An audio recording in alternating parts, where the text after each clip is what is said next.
Hello, thank you for joining me as I explore crochet in the 1940s. Wartime production pulled the United States out of the Great Depression. World War II meant that women were put in the workplace, as men were sent off to war. Women were all hands on deck, taking on the bulk of daily household responsibilities and working outside the home. I can only imagine how tired they must have been at the end of a long, full day, and how much caffeine and sugar it took to keep them going. There was no time or energy for leisure hobbies. Patriotism was the decade's theme. Women were expected to do their part and keep the household and home going and the workforce engaged during wartime. Good morning. Thank you for joining me for another episode of Fiber Rewind. We're visiting the 1940s today. Gave you a brief introduction about what the climate, political, and personal was. And let's jump right into my makes. I found this pattern for this filet crochet on Etsy. Oh gosh, maybe about 8 years ago now, 7-8 years ago. It's a very well-written pattern. This book is available on Amazon. It is word for word written pattern. And then diving deeper into the book, there's an amazing diagram that you can have printed out. As I worked down the diagram, you can see line for line, I drew a line and I tried to use each color in each section that I worked. This was a very big project, but I'd like to thank Claudia Bonnerwig for having patience with me. So the diagram's broken down and you can photocopy it, print it out, and then I taped it together into the larger section. This project was a labor of love. I gifted it to my husband, who is very patriotic. Gosh, I started working on it. I worked bottom up, left-handedly. It was a challenge because most diagrams are written for a right-handed person, and my lettering would have been incorrect and backward if I didn't flop the whole pattern.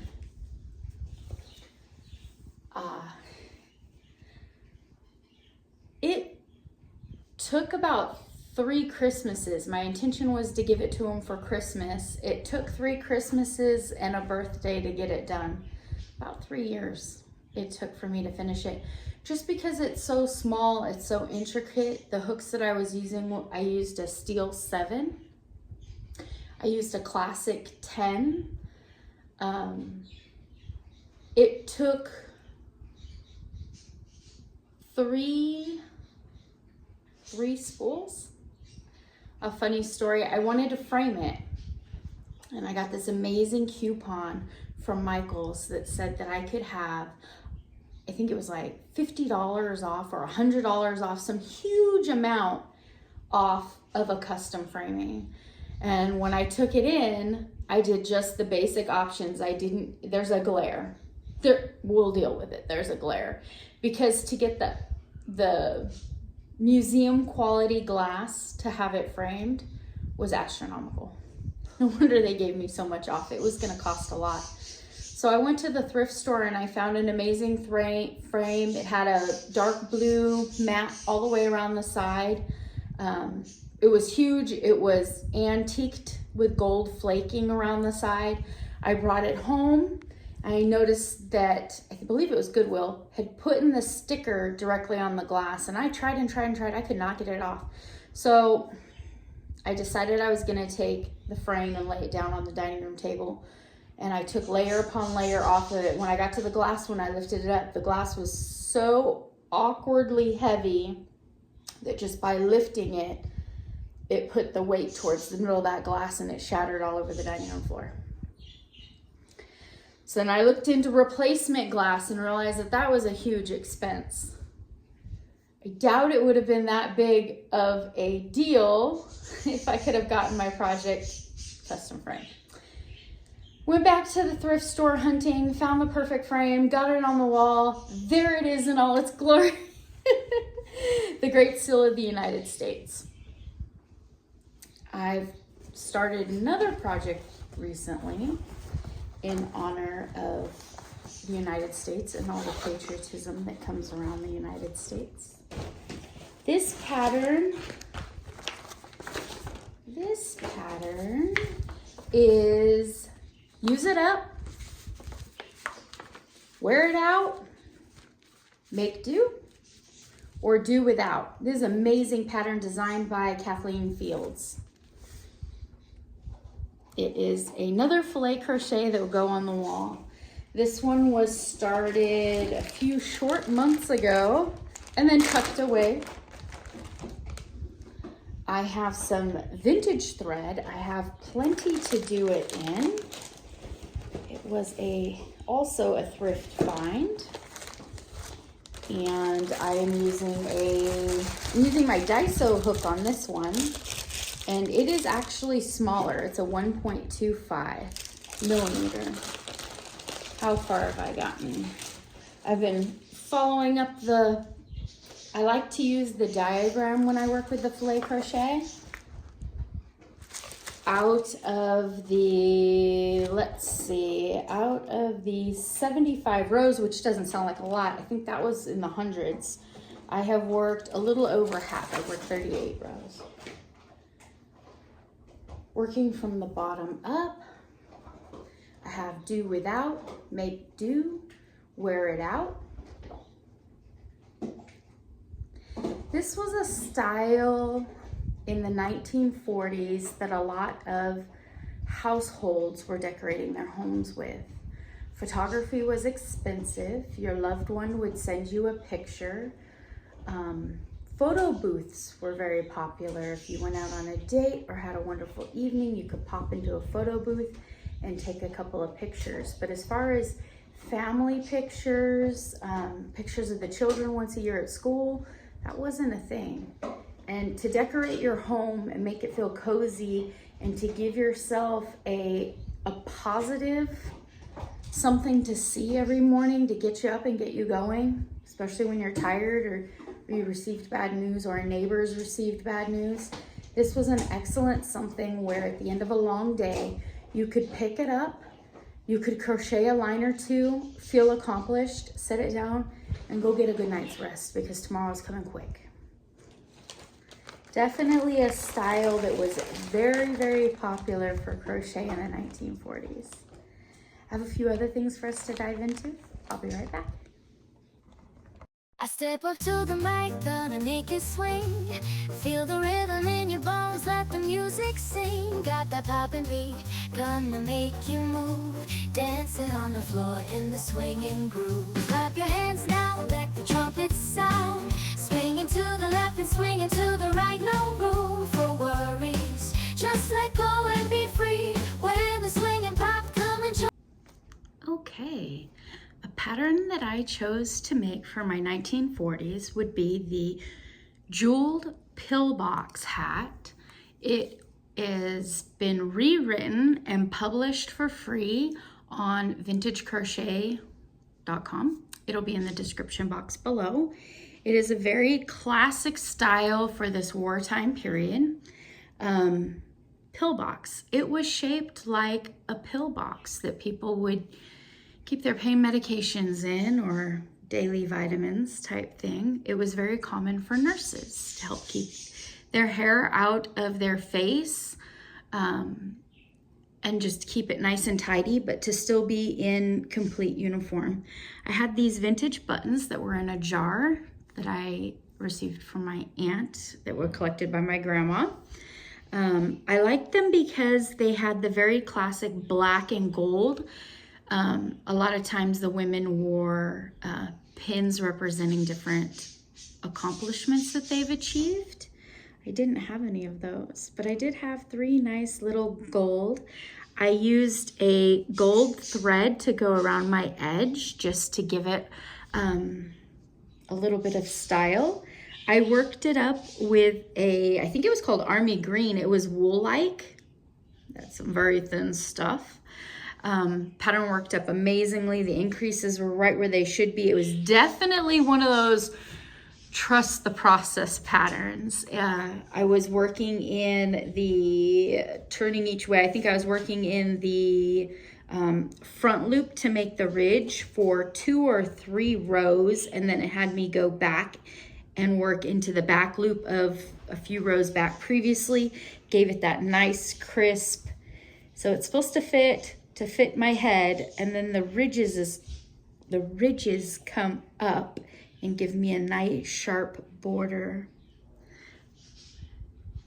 Yeah, here's a picture of the screenshot. The link's in the description box below. I definitely enjoyed making this pattern. It is one that I will set in my display case. Thank you. I step up to the mic, gonna make it swing. Feel the rhythm in your bones. Hello, thank you for joining me as we look at a few notable pages in these 1940s crochet magazines and pattern books that I've accumulated. The 40s were huge. I'm not sure why on printed publication. A lot of the ink and a lot of the paper and everything, all the surplus resources were really being reserved for the war. And so I find it odd that there are so many crochet magazines that are in excellent condition.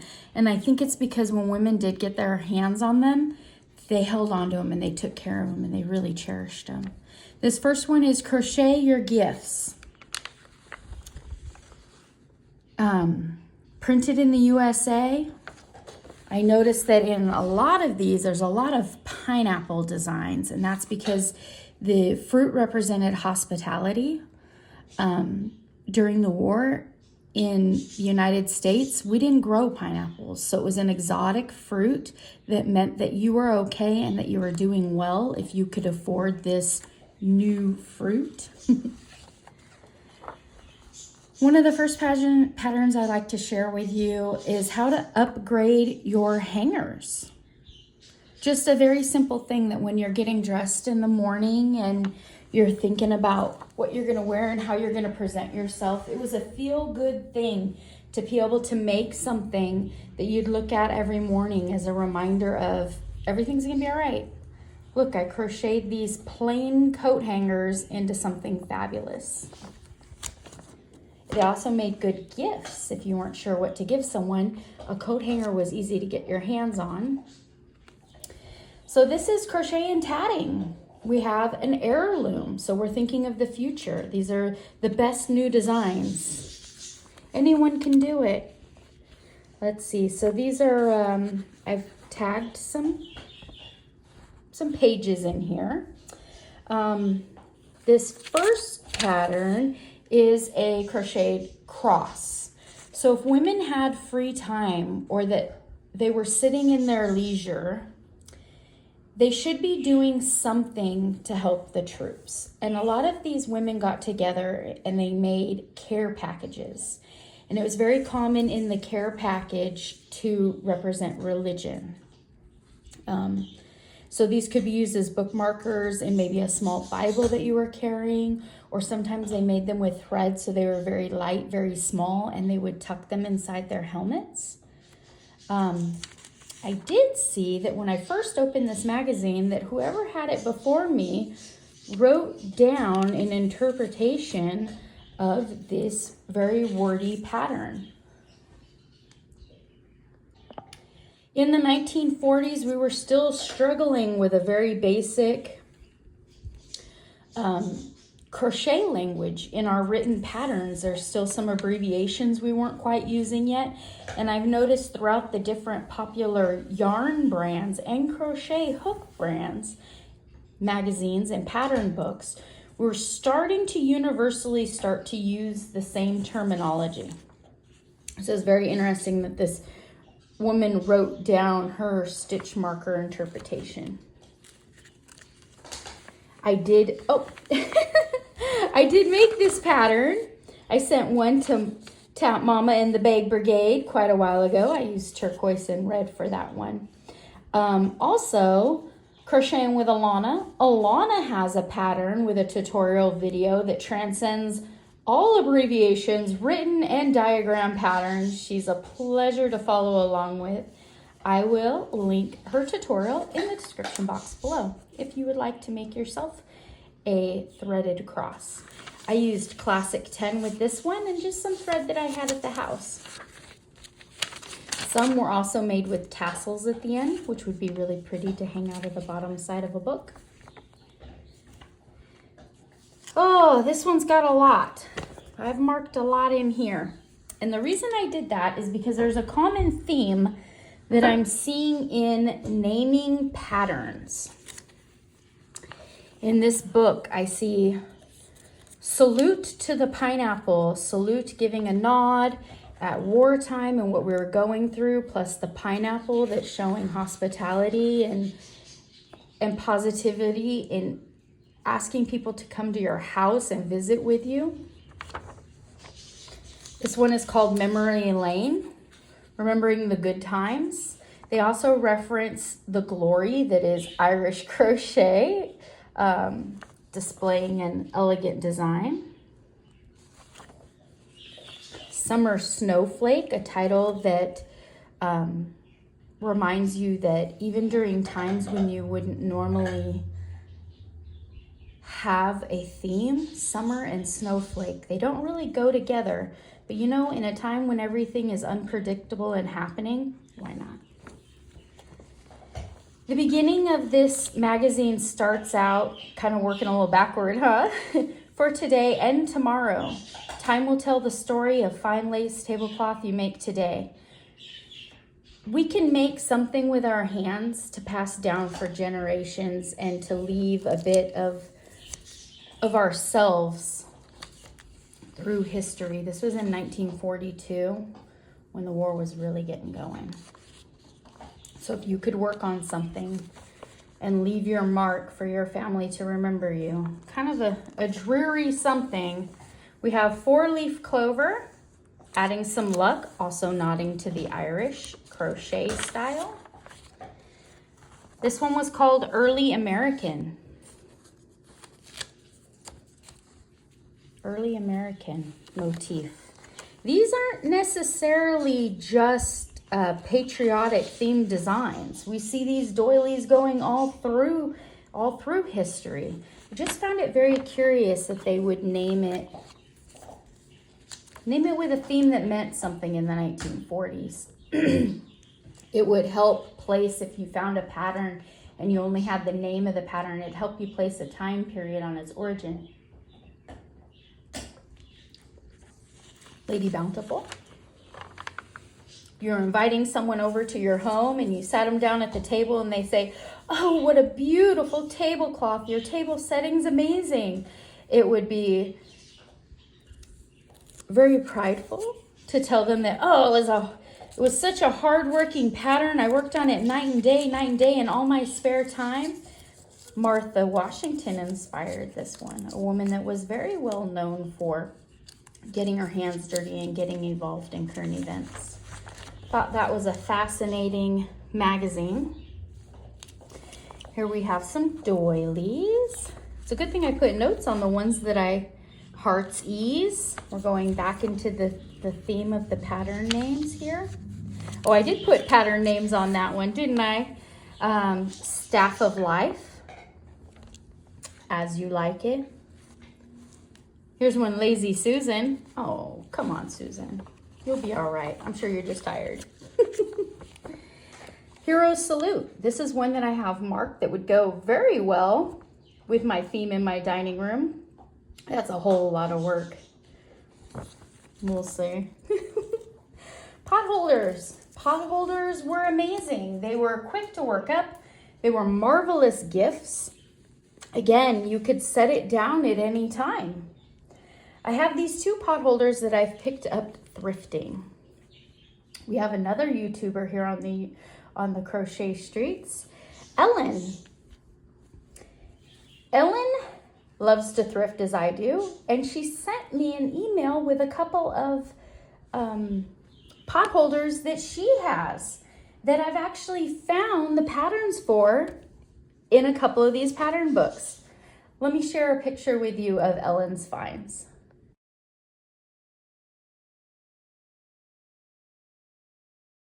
All right, you ready to find them? Opening the book, I have them tagged. I have the materials used, I have the pattern. Someone used these patterns to create something that is directly still around today and being loved, and has been preserved.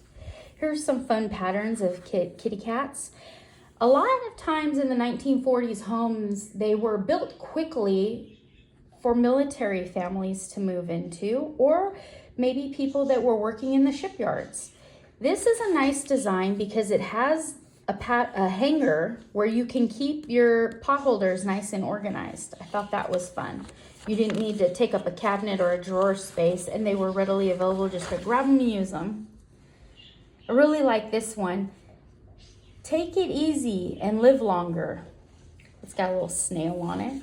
It's a fun little message. Oh, we're back to the Ellens. And this one had an insert that was fun, and it has Lily, sugar and cream, but this one's Lily rug yarn. Making rugs was also a very popular pastime. Got the 2 little pot holders I've picked up made out of thread. They are double layered, which helps with the heat. You could feel in there that those come apart. Towards the middle, they come apart. We can have a matchy-matchy. Flip them over. I see these quite a bit in secondhand stores. It's always fun to pick them up. They're usually pretty affordable. Let's see. Babies. We have tons of baby patterns. Sweetest little fellow. Mighty like a rose. Why did I put Santa baby on there? Santa body. Oh! Good job, past Amy, helping future Amy. A while back, I went to a secondhand store and they had a bunch of Christmas items, and they had the little yarn baby with a little plastic Santa head on it. And since I'm not a huge Christmas fan, I thought that I was going to cut the head off and use it for a train conductor. So this was a Santa body, and I thought it was interesting to make like a little rag doll. Nice and simple, just looping yarns around and tying it off. Glass milk bottle cover to help keep that milk warmer just a little bit longer for baby, or if you were out in public and everyone is oohing and awing over your baby, you could feed it with something that you've made. And then thought this was interesting. These are toys for babies to play with. We have come such a long way in our techniques for creating toys, haven't we? Cotton for babies. I believe this one was 1943. Here's an ad for cotton. Baby seems to approve of the cottons in this book. Way to go, babies. Gifts, suggested gifts. You could sit in the evening and work these up and present loved ones with something beautiful for their new baby. I put amusing on here. Look at that baby doll. Again, we have the covers for the coat hangers. Nice little pattern for that. I picked this one up in Berkeley at the Lacey's Textile Museum. And I believe I picked this one there too. So this is Royal Society for Babies. Royal Society was a magazine group, a pattern, and they also had their own yarns. This is another beautiful example, still a popular stylish design, Irish lace. Dainty as a doll in this Irish lace dress. She is, isn't she? How cute is that? And here is some Royal Society crochet cotton advertisement. When we're all finished with our decades, I'd like to dive deep into some of these groups. There's some scandal. Scandal, I tell ya. Ruffled doilies. What a wonderful way to take a tabletop that is completely flat, and when we put our doilies and our candy dishes on them, they stay pretty flat. I thought this was incredible. Ruffled doilies. And there we go. In all of my adventures, I found this ruffled doily pattern book. Thought it was incredible. It was a leap forward in doily design. It didn't really stick around. I don't see a whole bunch of these doilies because they take so much starch to keep them looking good. And when I find them at thrift stores, they've been folded over, flattened out, and wonky. They don't stick up very well. But in my adventures in thrifting, I found doily clip, which I can't find very much. I do have a patent number on here, and I was able to, clearly there's instructions, but I picked them up for 50 cents. They're made and printed in the USA. It's a very early plastic. It's very flexible. The plastic is not discolored, so I thought that was pretty cool.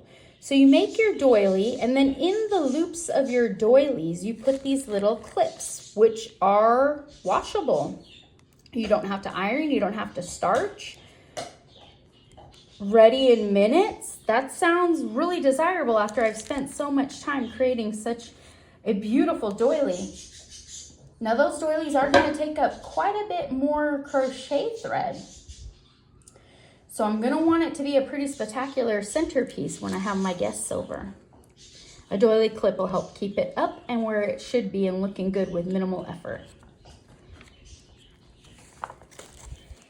And pineapples. Oh, pineapples started popping up all over the place. Pineapples everywhere. This is the Spool Cotton Company, which shortly after this was printed, I believe, where's the date on this? 1946, was absorbed by Lilly brand cotton. But a lot of these cotton companies are coming out of New York. I found that fascinating. The population was still very, very large in New York of people that weren't quite spread out all over the United States yet. The fibers were being sent by railroad all over the United States and distributed to very large companies. Fascinating, fascinating. Sometimes when you're going through these old books, you find little memories of the women or men that owned them before. In this one, we have a cellophane bag that at one time looks like it held flowers or a little candy or a card or something. But it was definitely to my Valentine, and I've left that in there. What a wonderful bookmark of time. Tuck it away in your treasured book, your pattern book.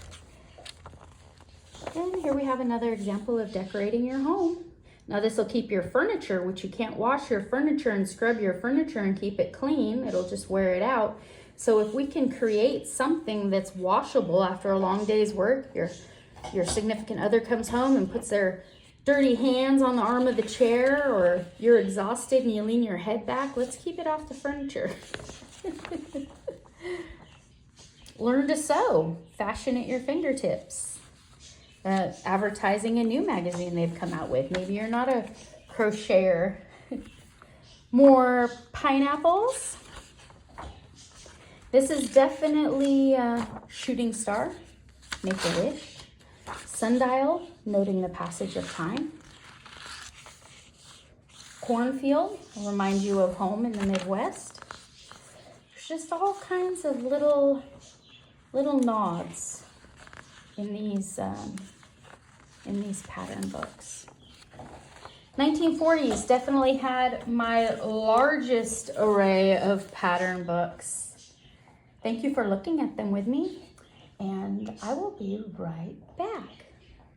Let me get some other items I'd love to discuss and talk about with you.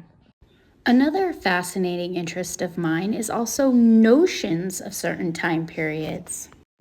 Here we have a fascinating row stitch counter. My attention has also been brought to aging or attempting to age my crochet hooks. I just absolutely love a good Boye steel hook. While antiquing, my attention was brought to a certain hook in a bag that was very dark. In doing some research, I found this chart that estimates the time period of that hook to be 1942. Let's take a closer look. Okay, so let's sit and gossip. Another favorite free pastime of the 1940s, which brought along the slogan, "Loose lips sink ships." I'm about ready to sink some ships sink some ships right now. But first, let's talk about that odd looking dark Boye crochet hook that I found while thrifting. And I found this in a bag at an antique shop. In my research online, I discovered that in wartime, all nickel plating stopped first in May of 1942.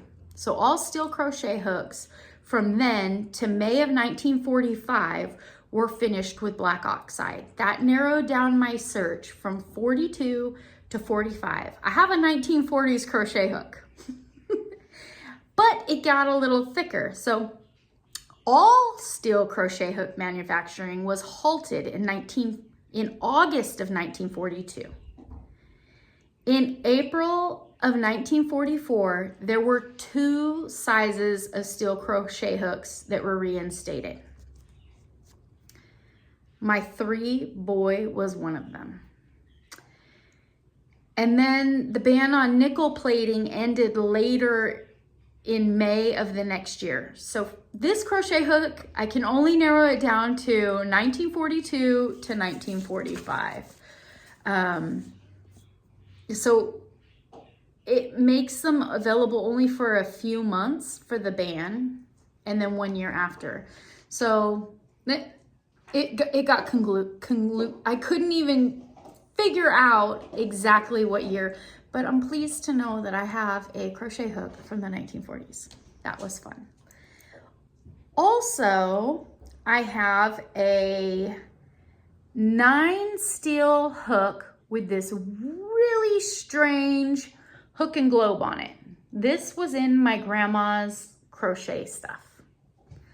It is a Susan Bates. Susan Bates. In a bag of crochet stuff, I found another one with a gray end on it, almost like a pine cone looking, with a hook with a little metal lever on it. And this one's a 5. Susan Bates. You ready? You've got a drink, right? Are you sitting down? I decided to deep dive into these hooks. I wanted to know who had this marvelous idea, exactly what am I using it for, right? If I'm working on fine, intricate crochet lace work, I don't want to tuck that onto my my work at all. I don't want to pull my stitches. I don't want to elongate them. I would probably comfortably put it on a pattern, or maybe on the inside of a work bag or something. Like a pen would have a clip. Fascinating. So I wanted to find out more. So I did find some patents. Here are some pictures of the patents that I found. I step up to the mic, gonna naked swing. Feel the rhythm in your bones, let the music sing. Got that poppin' beat, gonna make you move. Fascinating, right? Clips and crochet hook. Oh, that Susan Bates is so smart. In my research, you know, sometimes when you Google things and then you deep dive into a rabbit hole of more, you find out some stuff. In recent history, we've lost our beloved Joanne. So I got to thinking, well, who's Susan Bates? You know, she's one of those names that pop up all the time, like Lily Sugar and Cream. Who's Lily? Lion Brand. Okay, that sounds like a brand, more of a company. So, you know, it's probably had quite a few leaders, CEOs. Premier, I'm sure, has somebody, which is something that I'd like to look into in the future when we're done with our decades and we've come to current history. I'd like to really look into the American Cotton Company, or Boye. Who's Boye? Susan Bates. Let's talk about this lady. When I close my eyes and I imagine Joanne, I imagine her sitting in a chair, crafting at a table with just tons of craft supplies. Joanne's into it all, isn't she? She sews, she crochets, she scrapbooks. Oh, Joanne. Well, when I think of Susan Bates, I think of my grandma sitting in a rocking chair. Susan Bates knits and crochets. Those are her two hobbies, right? Susan. It's a classic name, transcends the history. Like, it's a classic name. Imagine Susan Bates being young at one time and being odd in a group of people. She's probably sitting there crocheting or knitting on her project. So I dove deeper into Susan Bates. Susan Bates doesn't exist. She never existed. She was an illusion to sell to women. Right? Okay, I know. You've got a million questions right now. What I found out was that there was a company that was into carving ivory in the 1800s, and the company wasn't doing very well, and so it sold to a young entrepreneur. His name was C.J. Bates, and he created an empire. He was married to Barbara Bates, and they decided that they were going to jump into ivory crochet hooks. I do have some ivory crochet hooks, but it's really impossible because there were no maker marks at that time for the company to know if to place the ages on those ivory hooks. But they're beautiful. I wouldn't buy them today. I don't believe in the resourcing. C.J. Bates created a huge manufacturing company, and he came out with a line of knitting needles and crochet hooks called Barbara Bates for an extremely short amount of time. It is rumored, I have a link below that talks about it in a newspaper article that was published in the town that the manufacturing was happening, that it was going out of business, and they interviewed quite a few employees at the factory. And so it's rumored that C.J. Bates could not remember women's names very well. And so he called every young lady that had potential, very modern. He saw them as modern. He called everybody Susie. Susie. Susie was a modern little name, and he just thought, I'll just call everybody Susie. Where would that go with women's rights, right? So Barbara Bates had a line of knitting needles and crochet hooks for a very short amount of time, and they were not marked. They were not patented. He patented his crochet and knitting supplies under Susan Bates because Susan is a good friend that any woman would buy and sit and learn to craft from. He got older. He added his sons to C.J. Bates and Sons. The line of crochet and knitting needles are still around today. Yeah. There is no Susan Bates. I lost another good friend this year, and just researching history and discovering that's okay. That's okay. Here is a little clip-it that I found through the rabbit hole. I was on Reddit. I went to little local newspapers and found the little article about CJ Bates. Here's some pictures. I'll be right back. I step up to the mic, gonna make it swing. Feel the rhythm in your bones, let the music sing. Got that poppin' beat, gonna make you move. Dancing on the floor in the swinging groove. Clap your hands now, let the trumpets sound. Swinging to the left and swinging to the right, no room for work. What do you think? He was a smart man. It worked. He's been selling them. All right, so that is the end of my 1940s fiber rewind. Thank you so much for joining me. The 30s and 40s were a bit down, a bit depressing. Hopefully I found some silver lining in some of it for us. So at the end of next month, at the last Friday of July, I have the 1950s. We're getting fun. It's coming back around.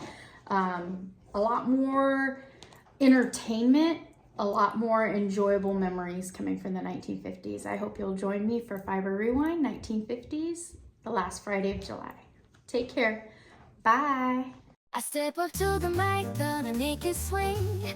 Feel the rhythm in your bones, let the music sing. Got that poppin' beat, gonna make you move. Dancing on the floor in the swinging groove. Clap your hands now, let the